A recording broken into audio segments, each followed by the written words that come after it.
Assalamualaikum warahmatullahi wabarakatuh. Salam dan bahagia Bapak Ibu guru hebat. Perkenalkan, nama saya Amri Junanto. Saya calon guru penggerak angkatan 11 Kabupaten Ogan Komering Ulu Timur. Unit kerja SD Negeri Karangmanik. Pada kesempatan kali ini saya akan memaparkan kesimpulan dan refleksi pemikiran Ki Hajar Dewantara Modul 1.1J Koneksi Antar Materi. Pendidikan dan pengajaran adalah dua hal yang berbeda. Pengajaran adalah proses pendidikan dalam memberi ilmu untuk kecakapan hidup anak secara lahir dan batin. Kemudian, pendidikan adalah memberi tuntunan terhadap segala kekuatan kodrat yang dimiliki anak agar ia mencapai keselamatan dan kebahagiaan yang setinggi-tingginya, baik sebagai manusia maupun sebagai anggota masyarakat. Sebelum saya mempelajari modul 1.1 tentang pemikiran Ki Hajar Dewantara, pembelajaran yang saya lakukan hanya sebatas transfer materi pembelajaran saja. Lalu, saya hanya melihat hasil nilai evaluasi materi murid sebagai hasil akhir ukuran kemampuan mereka, sehingga ketuntasan materi lebih penting daripada kemampuan potensi lainnya. Selain itu, saya beranggapan bahwa murid hanya sebagai objek pembelajaran, sehingga pembelajaran terpusat pada guru atau teacher center.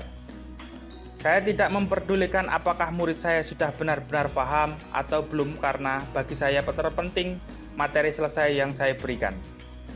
Sebelumnya juga saya beranggapan bahwa keberhasilan belajar siswa adalah tercapainya nilai KKM, sehingga saya pun sering tidak puas jika banyak murid yang tidak tuntas KKM setelah melakukan evaluasi. Namun setelah saya mempelajari modul 1.1 tentang pemikiran Ki Hajar Dewantara, saya menyadari bahwa apa yang saya lakukan selama ini tidaklah tepat.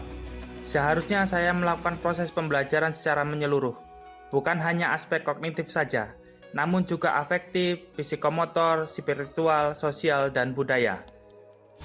Murid bukanlah sebagai objek pembelajaran, melainkan subjek pembelajaran, yang mana murid memiliki kebebasan dalam berekspresi, menyampaikan pendapat, dan bereaksi dalam pembelajaran.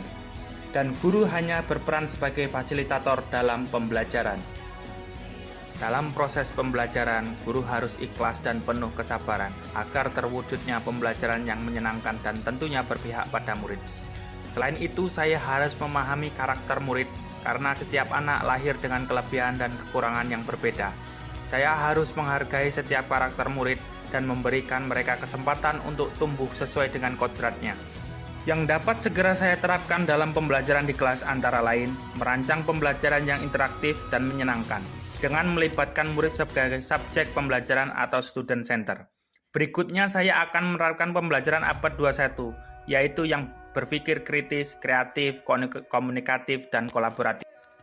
Dengan berpegang teguh pada konsep pembelajaran yang memerdekakan anak, pembelajaran tidak lagi menuntut, melainkan menuntun, karena tugas guru adalah memberikan tuntunan atau arahan yang baik kepada murid, sehingga pembelajaran yang berpihak pada murid dapat tercipta dengan baik.